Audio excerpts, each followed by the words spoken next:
Senator Paul, you oppose letting in Syrian refugees at this time into the United States. The U.S. has already accepted 2,000 Syrian refugees, including 13 living here in Las Vegas right now. Would you send them back? What would you do with these people? You know, I think we need to set the record straight on this because I think Marco misspoke about the bill. On the Gang of Eight bill, there was no provisions really for extra scrutiny or safety for refugees. At the time the bill came up, 2 Iraqi refugees came to my hometown, Bowling Green, Kentucky. Their fingerprints were on a bomb from Iraq. They were in the database, but we didn't pick them up.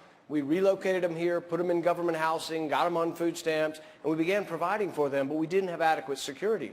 On the Gang of Eight bill, on Marco's bill, we had an opportunity. There was a conservative consensus for an amendment I put forward called Trust But Verify that would have strengthened border security on both refugees, students, and those coming here.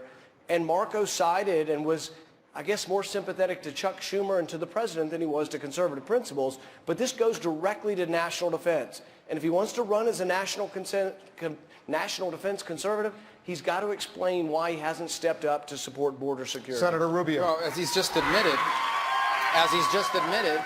the reason why those refugees were allowed in is because they messed up in how they used the actual database. They should have known. They didn't because they didn't run the actual law as it exists now. It didn't work well. As far as the refugees are concerned, it's not that America doesn't want to accept refugees, Wolf.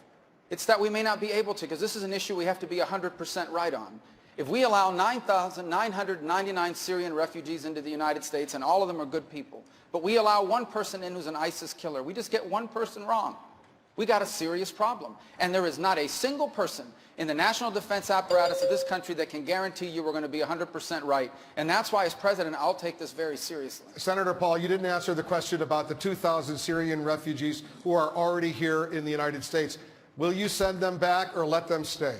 What my bill would do would be only for refugees going forward. So I haven't taken a position on sending anyone home, but I have taken the position that we have a lot of problems here in our country, and that one of the things that we do, charity is about giving your own money. Charity isn't giving someone else's money. To put everyone on government housing and food stamps and bring them in from around the world, I think is a mistake. To give of your own money, I've given to my church. My church has helped people that came from Bosnia. That's a good thing. But we shouldn't have a program where we just say that we're going to take care of the world's refugees.